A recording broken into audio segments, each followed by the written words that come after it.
In one of our last interviews with Aaron Carter, he spoke super highly of you and said you were one of his muses. Did you know that? And what will you always remember about him?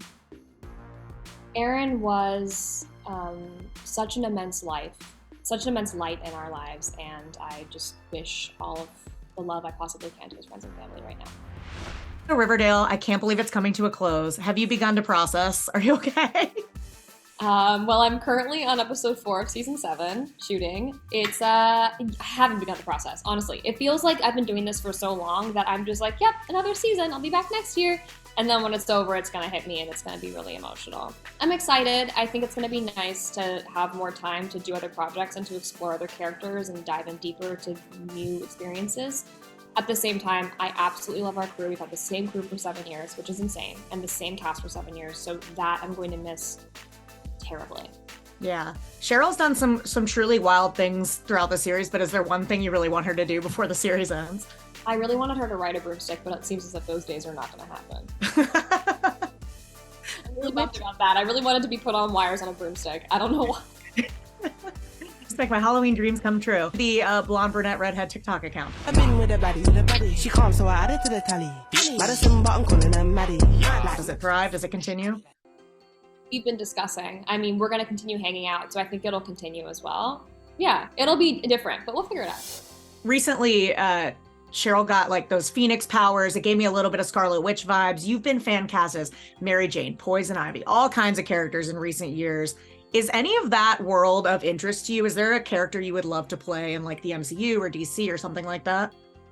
I haven't given it much thought because I don't think there's much, you just never know what's going to come your way. I live my life more like whatever comes into my inbox, like I'll read it and then we'll kind of fight for it if I love it. I'm not going to sit here and fan cast myself, but I would love to join the MCU. I love those movies. I think they're really fun and it's very rule bending. So that would be wonderful if it ever happened.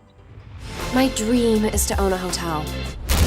A new one where everything isn't falling apart.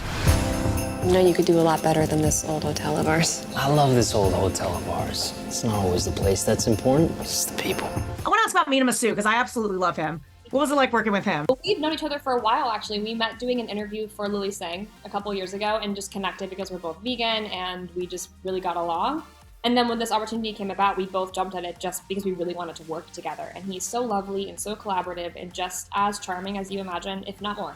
I have to say your customer service skills in this movie are incredible. Have you had a customer service job before?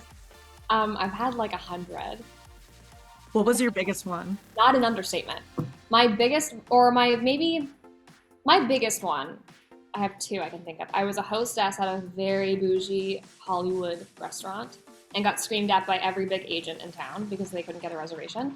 And I also worked as a waitress at a hookah lounge, which is off-brand, but that was unique. And I actually used to play games with myself where I would see if I could memorize people's orders without writing it down. And then they'd be like, you don't need to write this down? And I'd be like, probably should, but didn't.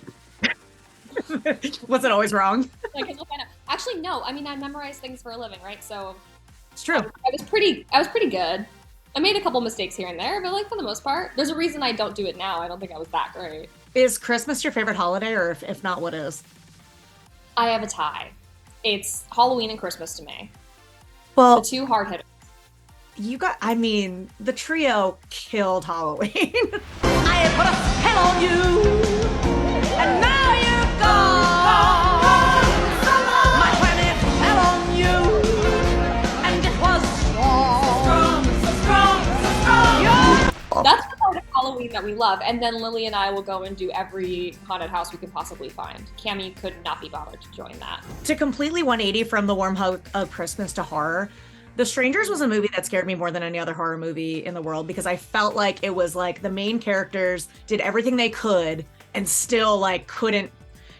Horrifying. Yeah. Tell me about this remake. There's 3 movies. Like I need to know about it. So we shot all 3 already. There's 3. They're done in the can. And it's more bone-chilling than the original because what we really wanted to do with these 3 was make it so that people along the ride were thinking the exact same thing you thought. She has done everything she can to escape these people, and yet they're still here. That's the scariest part of that film, and it is that times 1,000. I think there's a little bit more of a backstory to why it's happening too, which I think people really like, especially OG fans. And it's a wild ride. It is a wild ride, and by the end, I hope that you are just absolutely rooting for Maya. Is it a remake, like same characters, or is this like a new? It's a new concept, but it's kind of a remake of the original, and then there's 2 additional to continue the story. Because at the end of the first one originally, you see that Liv Tyler's character might be alive. Kind of continuing the story through 2 and 3 of what could have happened after 1 was over. But it's a different character. So it's myself and my boyfriend are driving to an undisclosed location, and they can't make it there. That's kind of like all I'm literally allowed to say. Yeah.